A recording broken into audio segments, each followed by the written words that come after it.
Yeah, thank you so much, Dr. Sumit. I would like to welcome every one of you to the fourth session of cornea, that is on corneal ectasia. And I would like to invite Dr. Rajesh Fogla, sir, to chair the session. Dr. Sujata Mohan will not be joining us for personal reasons. I would also like to invite Dr. Vikas Mittal, sir, and of course the speakers, Dr. Namrata Sharma, ma'am, Dr. Nikit Sarvate, and Dr. Parmeshwar Kahalikar is also not well, so he'll not be attending. So uh, if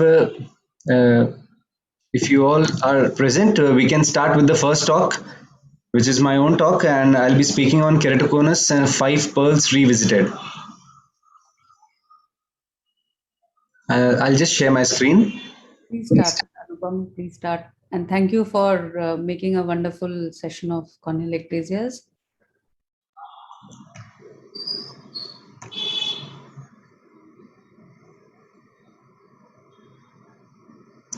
One second.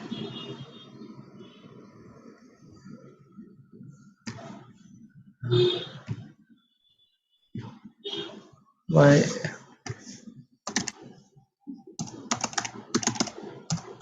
Just give me 1 second. It is asking me to sign in once again. I don't know why. Doctor, not required, doctor. Just close that window. All right. It's if I'm closing it, it's asking me whether you want to leave meeting. No, just click on the minimize button. All right. All right. Oh, so are you able to see my screen? Yeah. Oh, Yes, great, yes. great.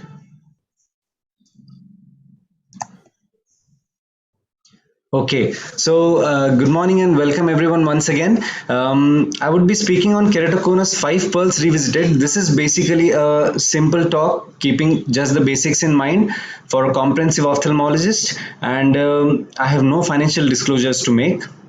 So, as we go in discussing the five pearls, I would like to take you through the journey of this cute 12-year-old child girl who was who had come to us. Not us actually, who had presented in October 2018 with complaints of both eyes, decrease of vision, and itching, and she was worked up to have cylinder of -2 in the right eye, -2.5 in the left eye, and 6 by 6 parts vision, best vision in the right eye, and 6 by 7.6 parts best vision in the left eye.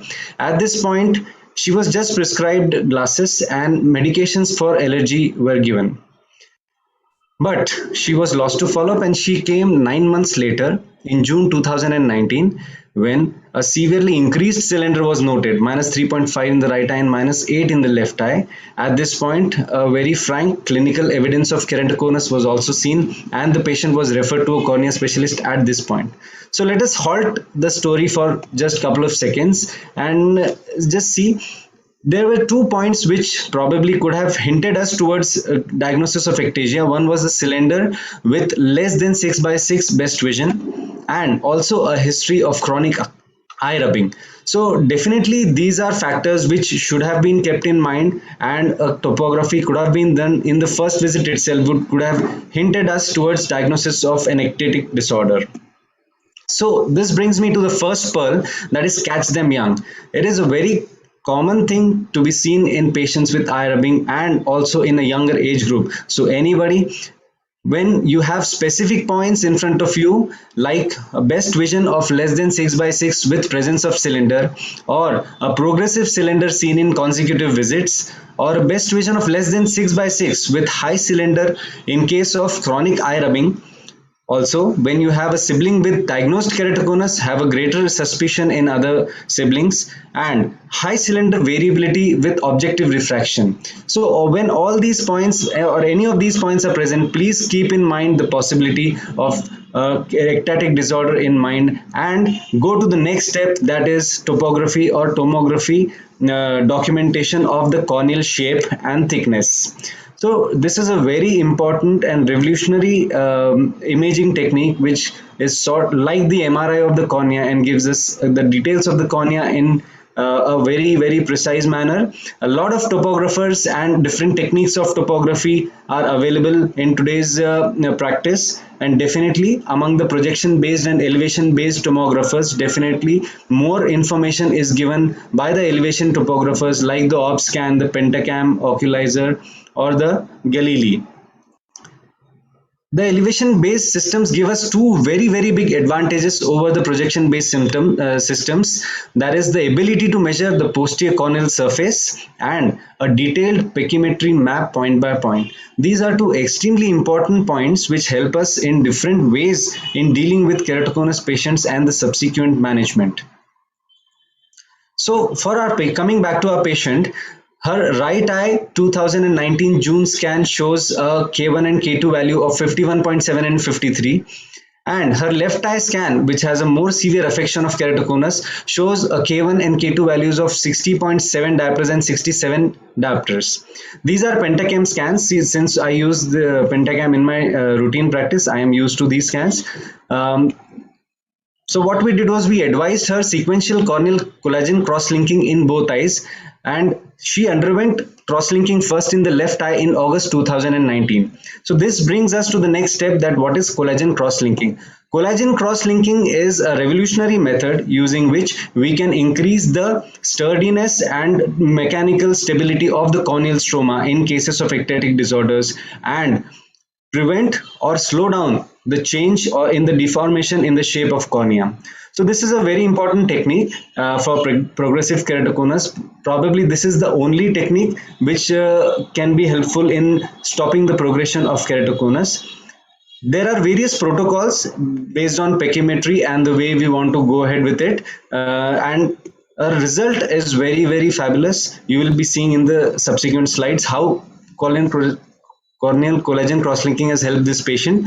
So after left eye cross-linking, the patient was lost to follow-up, and she followed up with us again directly after 18 months in March 2021.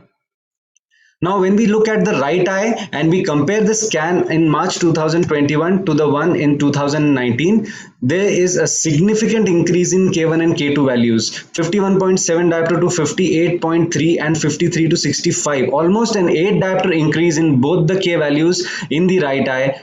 Right eye, remember, it was not cross-linked because the patient was lost to follow. So there is an 8 to 9 diopters of increase in K1 and K2 values. And definitely it brings me to the fourth pearl, that is not to rub the eyes. It is a very important fact here, and we easily sort of ignore this. It is a very important to counsel the patients regarding avoidance to rub the eyes. Rubbing has been associated with diagnosed keratoconus patients in 80% of the patients, which is a very significant number. So please counsel your patients and the parents not to rub the eyes. And please also remember while counseling that it is not the child's fault. The parent should not keep hitting the child or keep scolding the child because they rub the eyes. If there is itch in the eye, the rubbing will happen. So you have to give sufficient anti-allergic medication so that the itching stops, and keep them under regular follow-up.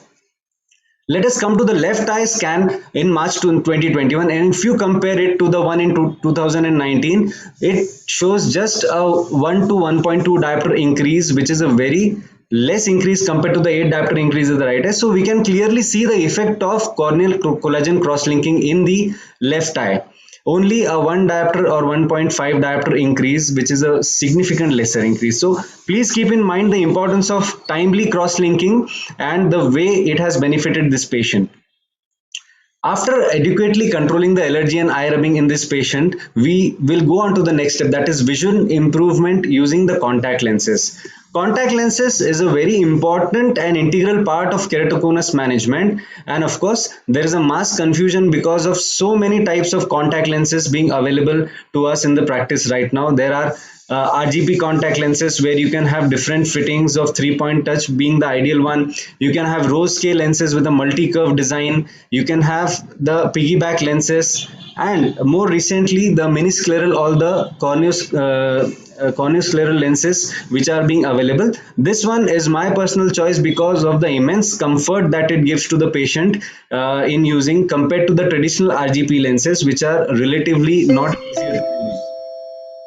These lenses maintain a fluid barrier in between the cornea and the lens, and hence they are very comfortable in usage. So just to sum up the 5 pearls that we have discussed today: catch them young, catch them as early as possible, keep your basic points in mind when you want to investigate further with topography. Control of eye rubbing extremely important. We have to arrest the demand of keratoconus with cross-linking, and of course keep a note of newer contact lens design which are very comfortable and can obviate the need for keratoplasty. Thank you so much.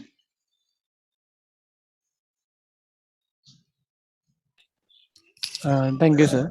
Thank you, Anupam. It was a very nice set of the things that you showed, and excellent presentation. And really, you pointed out at the 5 things that are really required, to be seen in cases of keratoconus, and 5 top messages which you've very nicely highlighted. Thank you so much. Thank you, ma'am. So just to move on with the session, we will not have a talk by Dr. Parmeshwar because he is not available because of personal reasons. So, ma'am, we'll move ahead with your talk if you don't mind. Ma'am will be presenting on management of pediatric keratoconus. Over to you, ma'am. Thank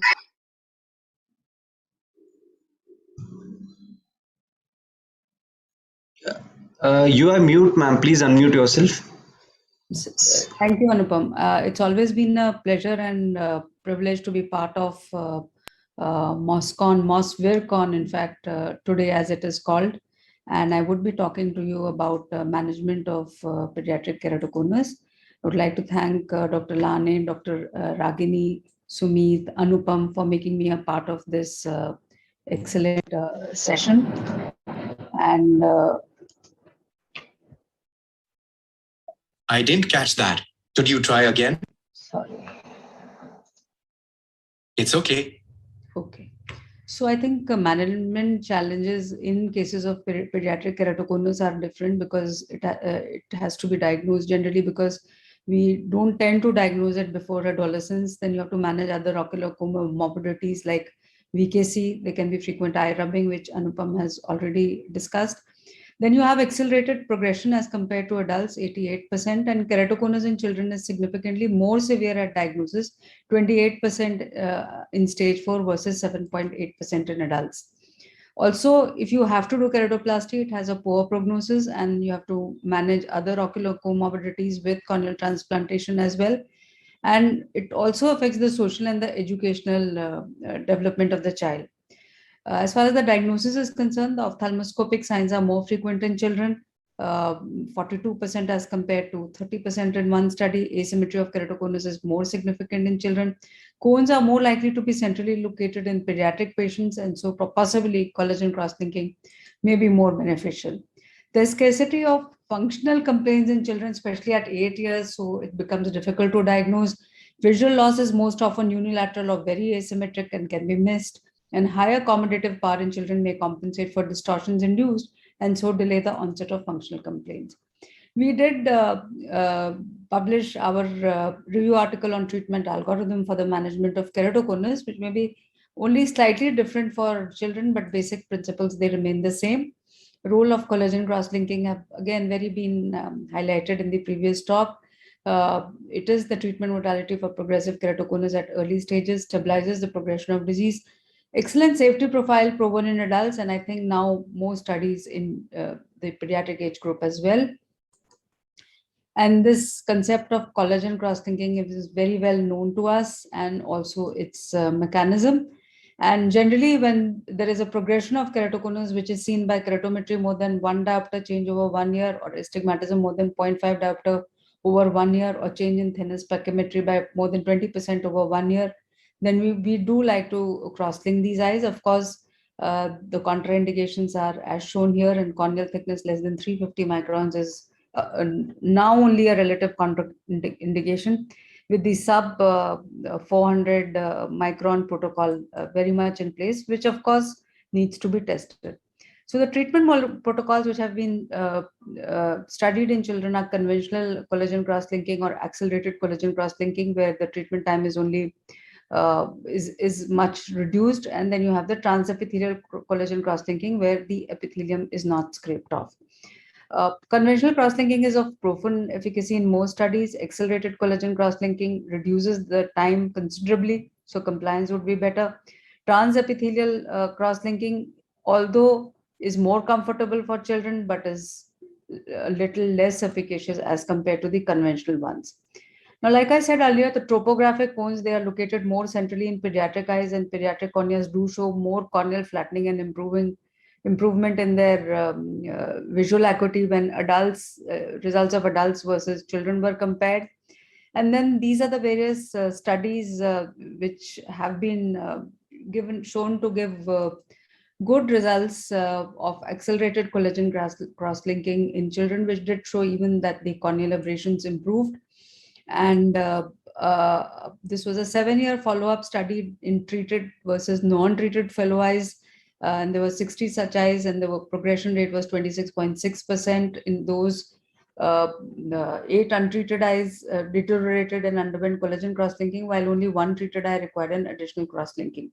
So this just goes on to show that cross-linking is the way to go in case of children when you diagnose keratoconus. Choice of anesthesia is according to patient's age. It could be general or topical anesthesia. This is the machine that we use. We generally do accelerated collagen cross-linking in children. This is the post-op regime. We give topical antibiotics, lubricants, and at day 4, when we remove the bandage contact lens, we start topical steroids. Before that, we don't. And this is our follow-up protocol. And after a year, we follow them up 1 yearly. So this I'm going to tell you the studies of 116 eyes of 62 patients with pediatric keratoconus, which we did and which is now published. And most, of course, were males. And if you see the age group less than 13 years, almost about 30% of them are 30% plus are less than 13 years of age, and most of them fall into the category of 13 to 18 years. Then again, 92% cases were bilateral, and most of the children who were diagnosed were in the severe group, stage 3 or stage 4 group, and this was almost half of our cases. Then the age at which the progression was, mean age for those cases was 14 years, and for non-progressive keratoconus was 15.5 years. We also had cases who had healed eye drops. And again, if you look at this, 63% of the children either had healed eye drops, acute eye drops, or progressive keratoconus, which means that 3/4 of them are in the required treatment. And of course, VKC was associated in almost 60% of children, and this is something which needs to be treated. We treated VKC in all these eyes. The mean keratometry was K was 52 and max was 60.89, and pachymetry was that it allowed us collagen cross-linking, and we also did aberrometry. We evaluated corneal biomechanics as well, and we found significant negative correlation of corneal hysteresis and resistance factor with stage of keratoconus. Of course, we didn't do pentachem in this study, which should have been done. And confocal microscopy also we evaluated just to see the morphology. As expected, there were thickened subbasal nerve fibers and stromal folds as well. And this is, I think, the most important part. Collagen cross-linking we were able to do in almost 40% of the cases, but we had to do DALK in almost 10% of the cases. So almost 17% of the cases, keratoplasty had to be done. And contact lens fitting in our cohort was possible only in 12%. So only about 32% of children were amenable to optical aids, and the rest had to undergo surgery, whether it was cross-linking or it was corneal transplantation. Now, when we looked at our results, the results were pretty good, and there were significant changes in the best corrected visual acuity, in the refractive outcomes, in the topo K, which decreased significantly, almost to the tune of 3 diopters. Pachymetry did decrease at 3 months, but was shown to be similar at 12 months. And then again, we also looked at the aberrations. Did become all right. And these were our complications which we saw: sterile infiltrates in 4 cases, mild corneal haze, and even infectious keratitis in one case, as is shown here. And this is just to show that in Confoscan, nothing changed. Even in Aura, nothing changed. And progression rate after collagen cross-linking, we found that there was no progression was noted in 80%, but in 16% of the cases, still progression was noted. And this was correlated with the vernal keratoconjunctivitis.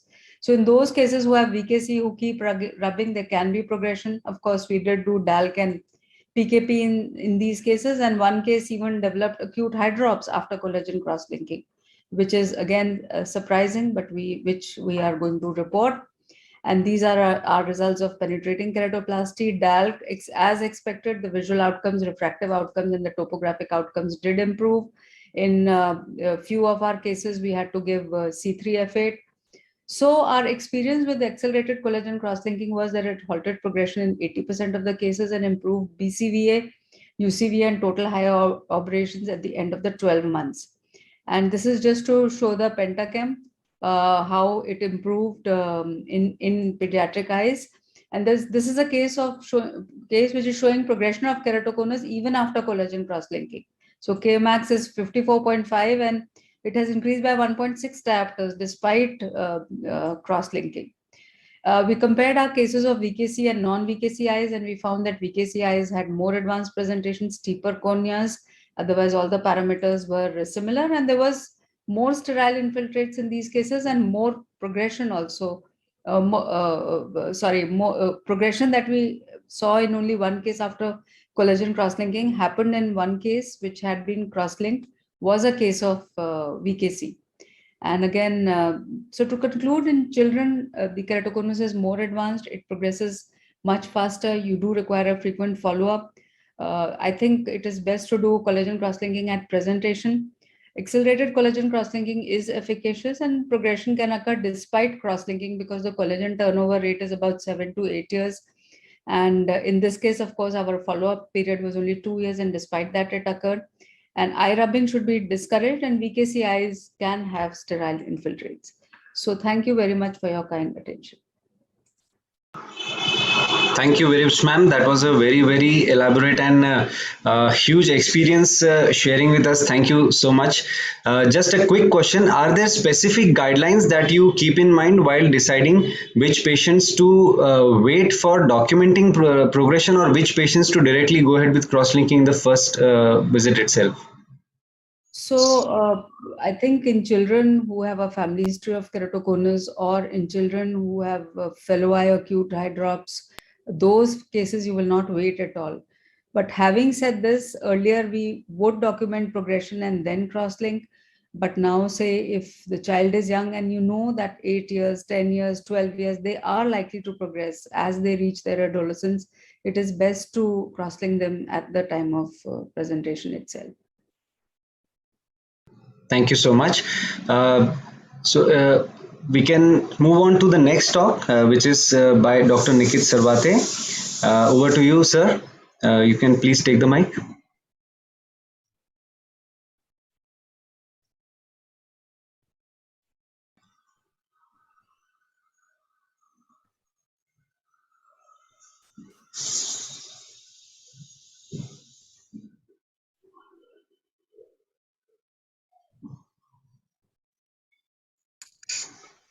I'm sharing the screen just a minute.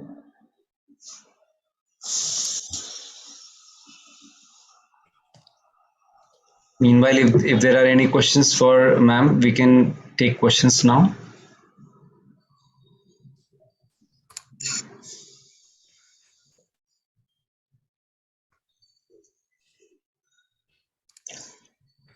Okay.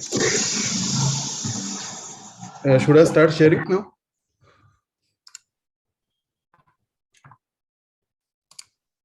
Yeah, is the screen visible? Yes, Dr. Nikit, please go ahead. Okay. So good morning to you all. Today I'll be talking on accelerated UVCXL with topo-guided advanced surface ablation for treatment of keratoconus. I have no financial interest to disclose. So as we all know, corneal collagen cross-linking using topical riboflavin along with ultraviolet irradiation has demonstrated very good potential for reducing or eliminating the progression of keratoconus for last many years. In cases with early keratoconus, it is possible to treat the surface of the eye with customized surface ablation to regularize the corneal surface by reducing the irregular astigmatism. So the Athens protocol, as we know, it consists of doing a 6.5 millimeter PTK to remove the 50 microns of epithelium, which is followed by a topo-guided partial PRK with mitomycin C 0.02% for 20 seconds. And finally, the cross-linking procedure is performed in the same sitting on the same day. The excimer laser ablation is done using a 5.5 millimeter effective optical zoom, targeting the steepening of the area adjacent to the cone in an attempt to normalize the corneal surface. So our treatment protocol for both topo-guided and non-topo-guided ablations consisted of first alcohol-assisted epithelial removal using 20% ethyl alcohol, which was followed by a surface ablation using a Wavelight Allegretto IQ excimer laser. The laser ablation was performed by accelerated UVC XL using the Intax XL cross-linking system for 10 minutes using 9 milliwatts per centimeter square of energy. And after the cross-linking was performed, a bandaged contact lens soaked in diluted preservative-free ketorolac was used post-operatively. So when it comes to our treatment parameters, mostly we have corrected cylinders up to -3 diopters along with or without a sphere up to -0.5 or -1 diopters, depending upon the availability of the residual corneal stroma. The minimum pachymetric cutoff of 465 microns at thinnest point was used for all of our cases. So for our non-topo-guided treatments, which we followed this protocol for initial 3 years, a maximum ablation depth was restricted to less than 50 microns with optical zone of 6 millimeters. And the surface ablation was done in the axis of the cylinder or the subjective acceptance for all these cases. For a topo-guided protocol, on a topo-guided platform, which we started using since last 2 years, we restricted our ablation depth up to 30 microns with optical zone of 6 millimeters. And the ablation profile, which was selected by the machine on the topo-guided platform, which was it was followed, and which was essentially compensating the steepening caused by the cone. So we have done in total of 32 eyes in last 5 years with these two protocols. And in both the protocols, the laser ablation did not interfere with the cross-link cornea. All the patients had better acceptance for the glasses or contact lenses. There was improvement in best corrected visual acuity of up to 2 to 3 Snellen's lines. All these patients remained topographically stable for 1 year, which was a minimum follow-up period, and up to 5 years of maximum follow-up period post-operatively. There was also decrease in higher order aberrations, especially coma, in majority of these eyes. So this is a video showing this procedure. So first, the cornea is marked using the 8 millimeter marker. The 20% ethyl alcohol is placed in the well for 20 seconds, taking care not to allow spillage in the ocular surface. Thorough irrigation is done, and the epithelium is peeled off. The advantage of technique, I feel, is the epithelium comes very nicely and cleanly as an entire sheet, as compared to the manual debridement method. So the intraoperative pachymetry is performed. Now, using this Intax XL machine, one can titrate various readings. What readings we have used is 8 millimeter zone with 10 millimeter duration of treatment and 9 milliwatts power. And during the irradiation, the cornea is the riboflavin drops are instilled every 1 to 2 minutes during the entire duration of the treatment.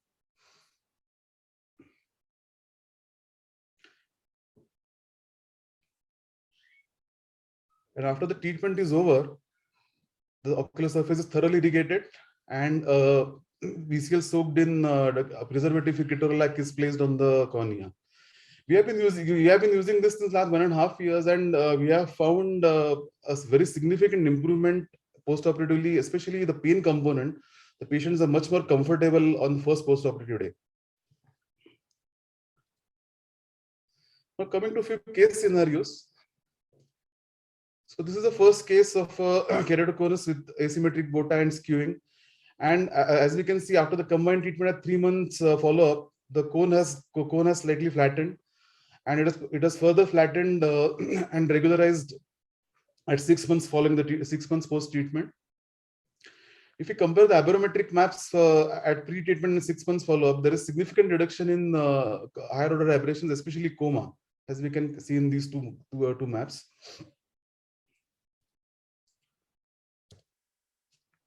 Now coming to second case, again, early keratoconus with asymmetric bow tie, and following a combined treatment and 6 months follow-up, the cone has flattened. And the flattening is maintained very nicely even at 1 year as well as the 5 years follow-up post-operatively.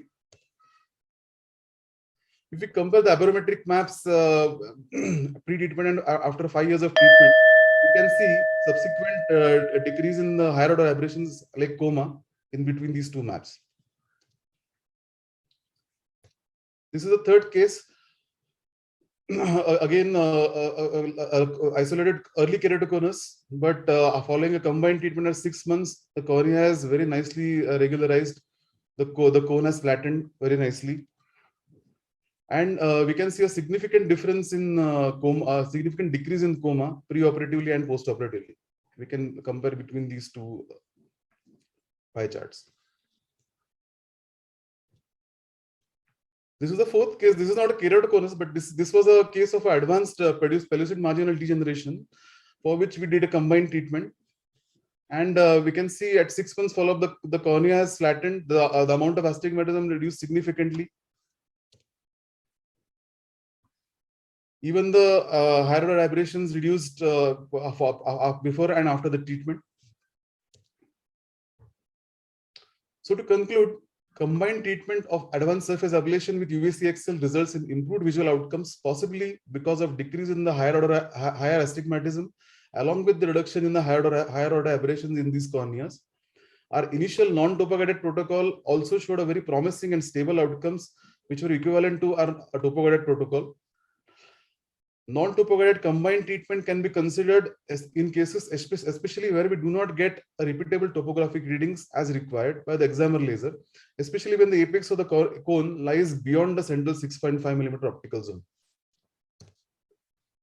I thank you all for a very patient listening. And I would like to thank Dr. Agni Parekh Madam and entire MOS scientific committee for giving me this opportunity to present amongst one of the very big names in ophthalmology, and thank you very much. Thank you, Nikit. I think, Nikit, I just want to congratulate you. Those were very convincing and very difficult cases, which you showed of keratoconus managing with surface ablation and corneal collagen cross-linking topo-guided. And very convincing, because most of the times what happens is we do see the maps and we do see the cases, but they are not convincing. But really, I must congratulate you. This is one of the best presentations I have seen on, topo-guided surface ablation with collagen. Thank you so much, man. Thank you. Thank you so much, Dr. Nikit. So now we would move on to the next presentation by Dr. Fogla sir on surgical management of corneal ectatic disorders. And meanwhile, while the video is set up, please play the video of Fogla sir. Yeah. Continue, Anubhav. Yeah. So, Namrata ma'am, if I can just fire a short question to you. What is your practice pattern when you want to go for a contact lens trial after cross-linking? So, what is the time duration that you wait after cross-linking before you go for a contact lens trial?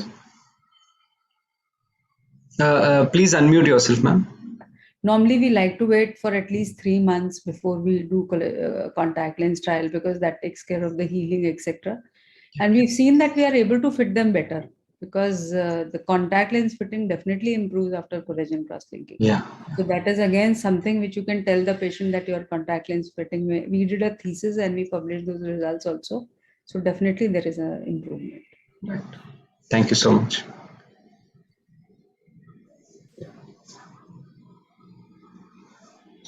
Shall I play the video? Yes, please.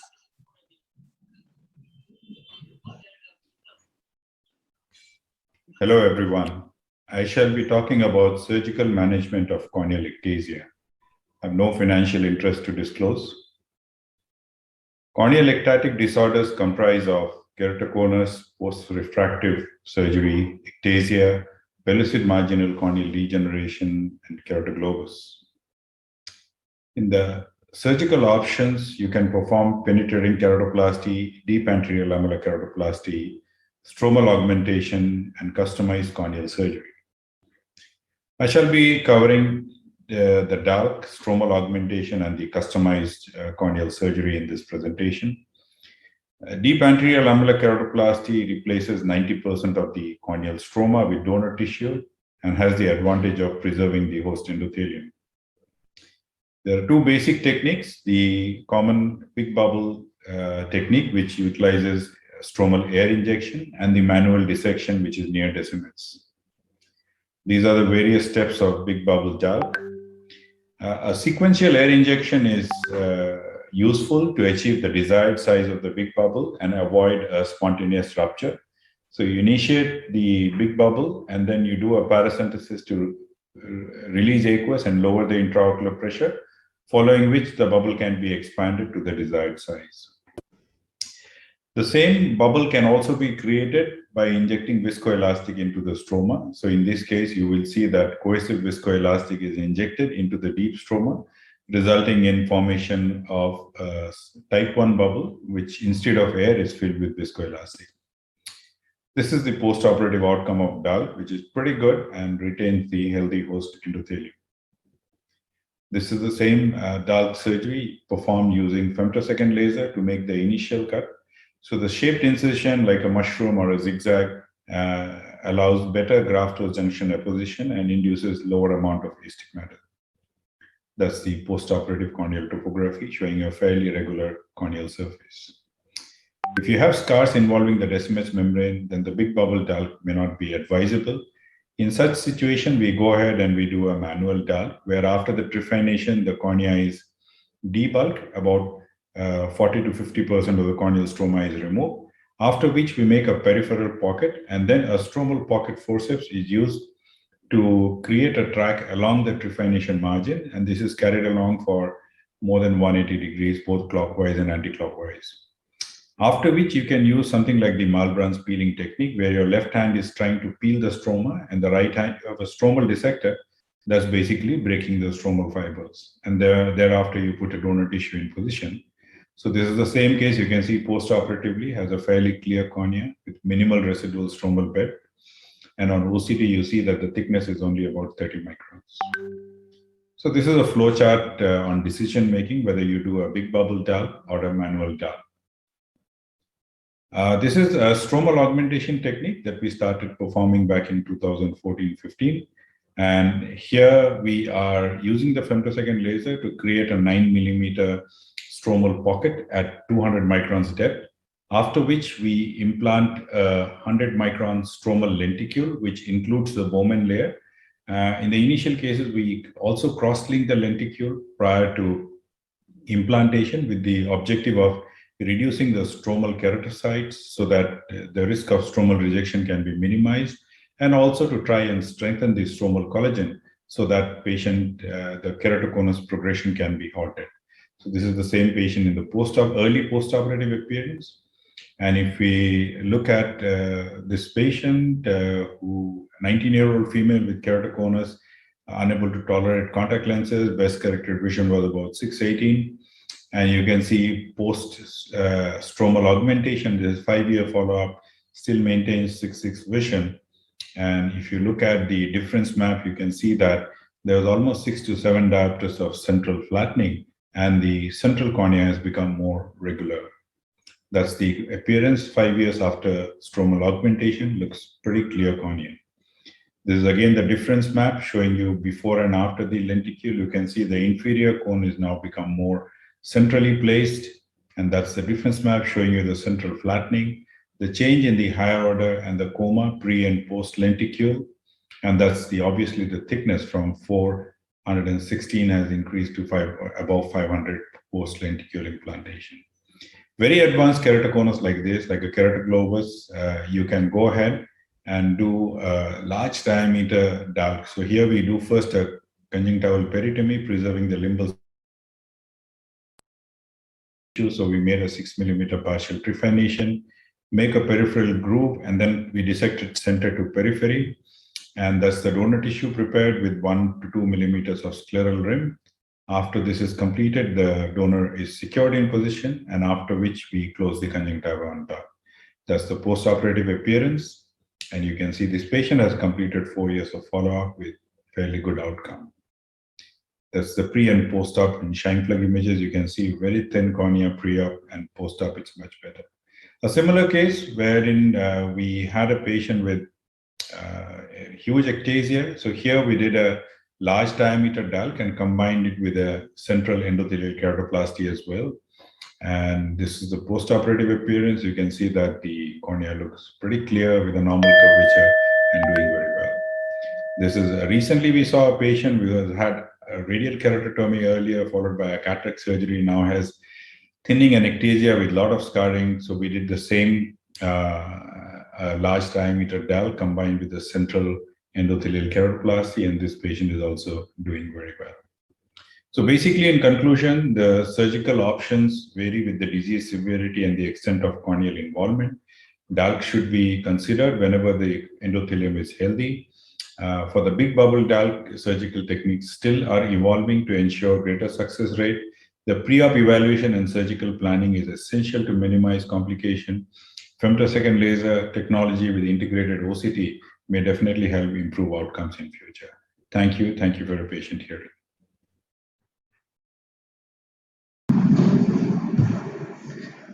Thank you so much, sir. Indeed, so challenging cases managed so well and with such great outcomes. Hats off to you. Amazing presentation. Thank you so much. Do we have any questions or any comments on this topic?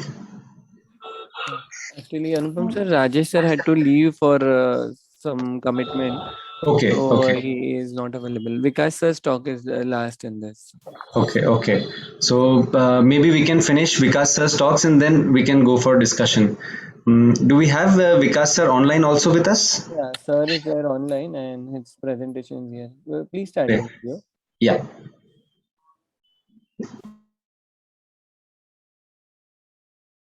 Can I play the video, doctor? Yes, please. Good morning. At the outset, I would like to thank Team MOSCON, the scientific committee, Dr. Parekh, Dr. Lane, for giving me this opportunity to share my views. I'll start with the case. This 20-year-old boy with progressive keratoconus came for consultation in the right eye. He had undergone penetrating keratoplasty elsewhere 3 years back, but was not happy with the vision, primarily because of high astigmatism.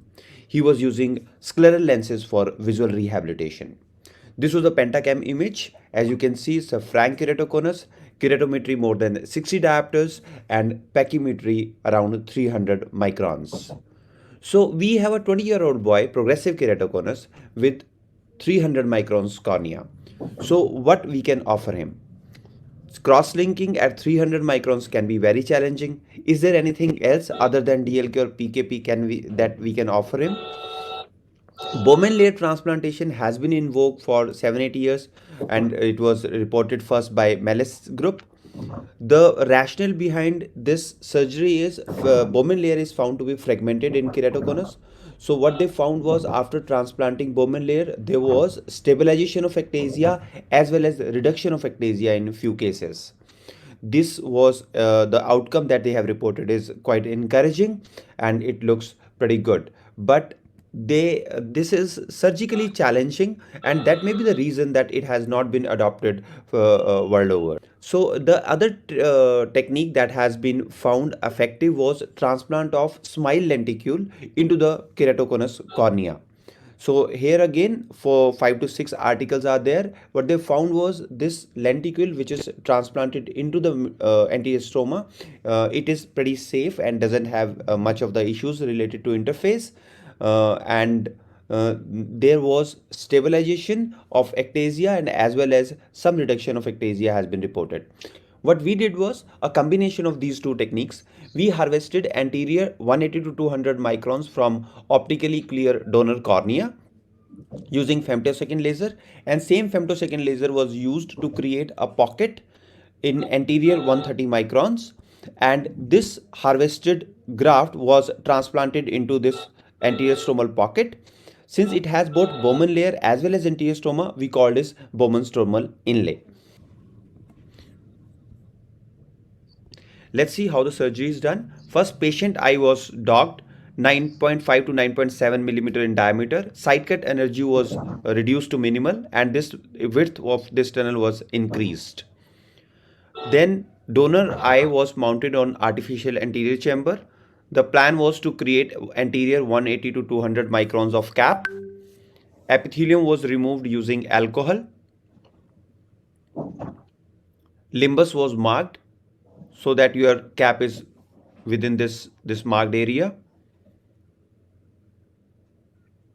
The inlay was secured in BSS, and then patient was shifted to main OR. The pocket that has already been created is opened by using any blunt instrument.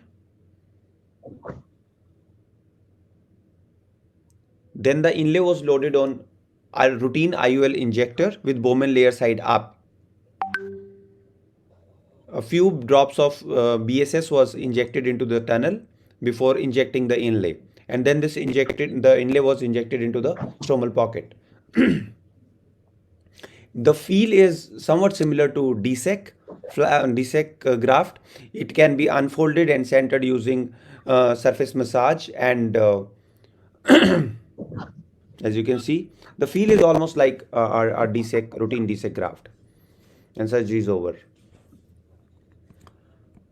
So this is how the patient looks post-operatively. First 1 week there was some edema, but it settles largely within 3 to 4 weeks. The interface is hardly visible. The interface is similar to what we see after LASIK. You can see it is very well placed in the anterior stroma. The same patient, you can look at this pachymetry map here. So from 300 microns, it has increased to 560 micron. And this patient is now more than 2 years follow-up, and it is quite stable. So far, we have done 20-25 cases, and the first 10 cases have a follow-up of more than 2 years now. So these 10 cases, they all were moderate to advanced keratoconus. Average K was 56 and PACU was 385 microns. What we found was surgical ease. There was hardly any learning curves, just a couple of cases in wet lab we could do it. No specific intraoperative complications, and there were no flap related complications like folds, interface haze. Although if you are using a very thin inlay, need to ensure that you massage on the surface well. The mean increase in pachymetry was quite predictable. It was predictable, and it corroborated well with the thickness of our inlay. The posterior float also remained largely stable in all of our cases. The BCVA UCA was more or less same as of preoperative, and these patients, most of them were using contact lenses. There was a decrease in subjective as well as tomographic astigmatism, although that was very less, and mean STPK also got reduced. Ectasia in all patients was stable over now more than 2.5 years. And we reported this in JCRS, the first 10 cases. In the same series, this is a boy who had right eye underwent BS inlay and left eye underwent cross-linking and followed up for more than 2 years. So this has shown that both eyes were stable, while in BSI eye there was some flattening as well. This case was reported recently in JRS. So overall, with BS inlay, we are strengthening the cornea, we are stabilizing the keratoconus, and with increase in pachymetry, there would be chances of future topo-guided PRK for visual rehabilitation. And in case ectasia still recurs, we can always do a cross-linking, and now there will be a good thickness, and you can be safely away from the endothelium. So overall, we have another management option in keratoconus, and results may be similar to CXL. At the moment, it can be definitely used for eyes which are unfit for cross-linking. Thank you so much.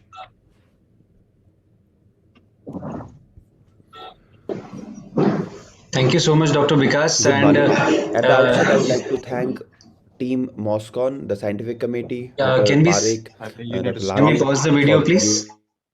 Yeah. Thank you so much, Dr. Vikas. That was a wonderful experience sharing with the new BS inlay technique. I would just like to ask one small question that in cases where cross-linking, I mean, for these, since we are talking about this as an option to cross-linking, do you do it only in progressive keratoconus cases or also just severe keratoconus cases who have stabilized?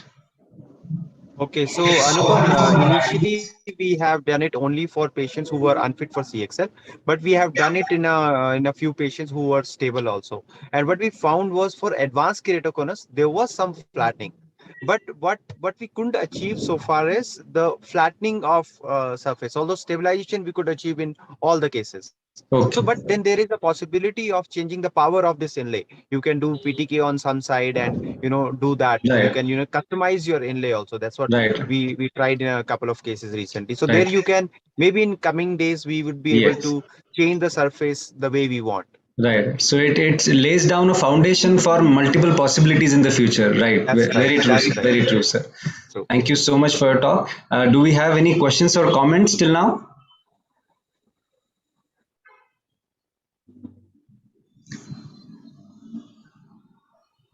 Okay. So, Dr. Sumit, do we want to continue with the next session?